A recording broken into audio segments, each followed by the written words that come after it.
The moment has already passed, not the crisis, not the collapse, the moment you could still leave without explanation. Most people misread what's happening right now. They think discomfort is proof of progress. They think deterioration is part of the cure. They think pain means alignment. What's actually happening is quieter. Your position is weakening while you're being trained to tolerate it. Your options are narrowing while you're being told that endurance equals maturity. Your leverage is dissolving while someone else gains time, cover, and control. This isn't a dramatic failure. There's no explosion, no obvious betrayal, just a steady erosion masked as patience. You stay because leaving now would waste the suffering.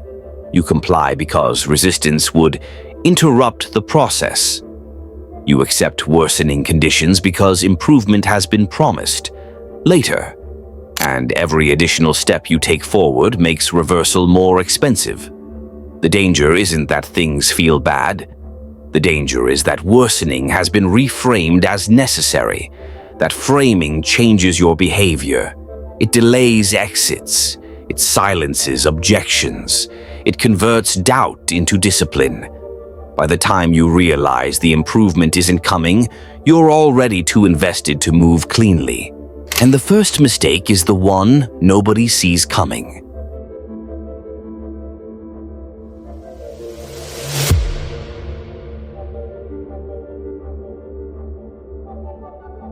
This is the "it'll get worse before it gets better" fallacy. Not as a misunderstanding, as a control mechanism that converts decline into compliance. A timing trap that keeps you stationary while someone else extracts value.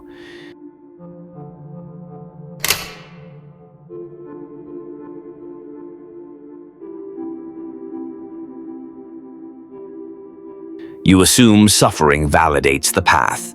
If it hurts, it must be working. This shows up in careers where workloads spike temporarily, in negotiations where concessions are framed as necessary discomfort, in relationships where disrespect is justified as growing pains. The leak is simple. Pain becomes evidence. Once pain is evidence, improvement no longer needs to appear. Who benefits? Anyone buying time, anyone avoiding accountability, anyone whose position improves while you absorb damage. It feels harmless because endurance feels virtuous. It feels adult, responsible. Later, you realize pain was never directional. It was just tolerated. And tolerance is not progress.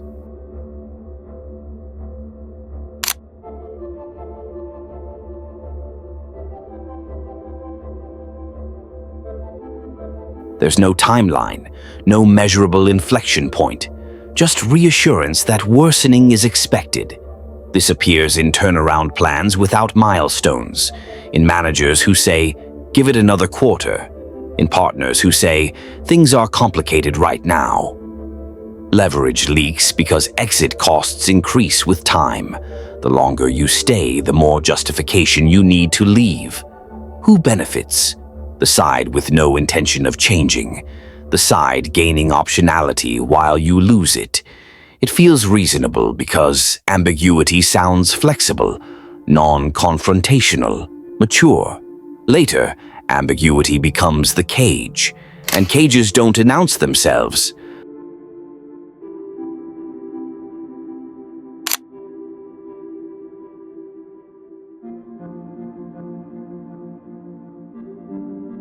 Someone forecasts decline confidently. You assume they understand the system. Doctors, consultants, executives, advisors. Anyone can predict worsening. Few can define recovery. The leak occurs when forecast replaces evidence.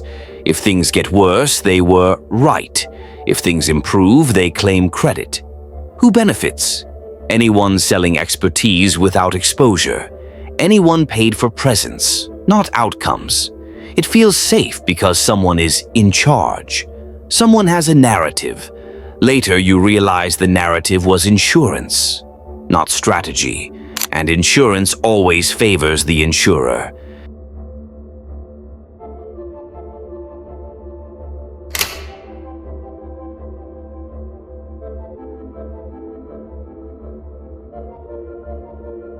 You spend energy rationalizing decline. External factors, market cycles, timing issues. This shows up when you defend bad roles to friends, when you justify bad deals to partners, when you explain away repeated boundary violations. Leverage leaks because explanation replaces assessment. You talk instead of measure. Who benefits? Anyone whose position improves while you stay busy explaining.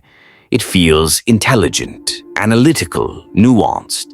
Later, you see clarity didn't protect you, it delayed you, and delay compounds losses silently.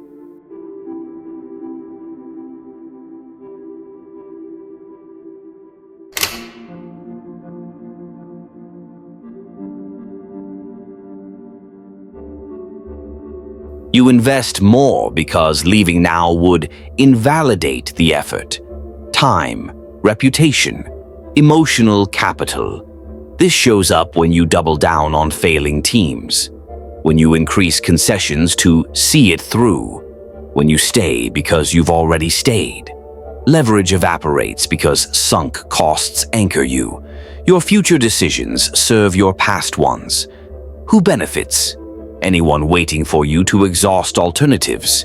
It feels logical because consistency feels strong. Later, consistency becomes inertia, and inertia is exploitable.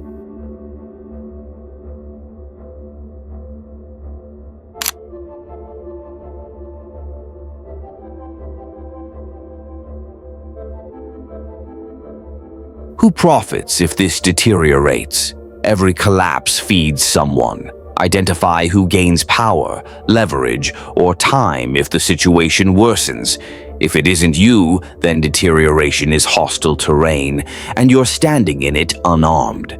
Proof before commitment, always. Words, promises, and reassurance are cheap signals. Demand evidence that survives scrutiny before you advance resources, loyalty, or reputation. Commitment without proof is volunteering to be exploited. No milestones, no patience. Progress that cannot be tracked does not exist. If there are no concrete checkpoints, you are not advancing. You are being stalled. Patience without markers is how momentum dies quietly. Delay until movement exposes intent. Speech is camouflage. Plans are theater. Real intent reveals itself only through action. Wait. Observe. Let motion force the truth into daylight before you decide. Never fund decline. Do not inject capital, time, money, attention, or energy into something that is trending downward. Decline accelerates when subsidized. Starve it early or be dragged down with it. Relief destroys leverage. Once pressure is removed, control evaporates. Comfort breeds dependence, not compliance. Maintain tension until outcomes are secured. Resolve comes after leverage, not before. Silence outclasses justification. Explaining signals weakness and invites negotiation. Silence creates imbalance. It forces the other side to reveal more, concede ground, or fracture under uncertainty. Let them talk themselves into mistakes. Exit while explanations are unnecessary. The optimal exit is early, clean, and unquestioned. The moment you feel compelled to justify leaving, you've already surrendered advantage. Depart while your absence still speaks for itself. Most people think deterioration means they're in the middle of progress. Operators think deterioration must earn its continuation. Most people ask, is this normal? Operators ask, who benefits if this continues? This isn't about being right, it's about not being cornered. Control comes from optionality, not intensity. If worsening conditions reduce your options, they are not transitional. They are structural. Speed favors the trapped. Delay favors the positioned. Those demanding patience are rarely the ones paying the cost. Pain without milestones is not investment, it's exposure. When someone says things must get worse, the burden shifts to proof. Not stories, not forecasts, observable movement. If improvement requires faith, you are no longer in a strategy. You are in a holding pattern designed by someone else. Most people respond to worsening roles by working harder. They explain delays. They absorb pressure. They wait. This weakens them because effort replaces leverage. Silence replaces negotiation. What to do instead? Demand markers. Define reversal points. Reduce visible investment before improvement appears. Silence and delay dominate when others push urgency. Urgency signals they need your compliance now. In negotiations, short-term pain is often used to extract long-term concessions. Lower prices now. Worse terms now. Exposure now. Leverage shifts to the party that can wait without bleeding. If you're paying during the wait, you're not waiting, you're funding. Timing changes outcomes more than terms. Delay until proof appears, not promises. Boundaries often erode under the promise of future harmony. Disrespect is framed as stress, absence as complexity. This is leverage extraction. Engagement rewards the behavior. Withdrawal restores position faster than explanation. Silence forces recalibration. Relationships are power environments. Those who tolerate worsening teach others how far to go. Worsening conditions are not neutral, they are signals. When someone tells you decline is necessary, they are asking you to stay still while they reposition.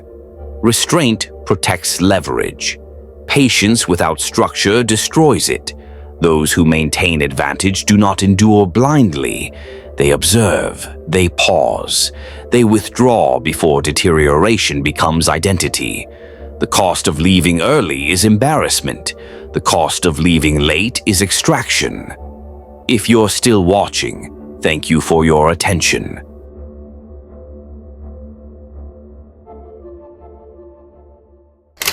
Thanks for spending time with us. If this sparked a new way of thinking, hit like and subscribe to keep the ideas flowing. And don't forget, check the description for the links to the original books and resources we used today. We'll see you in the next one.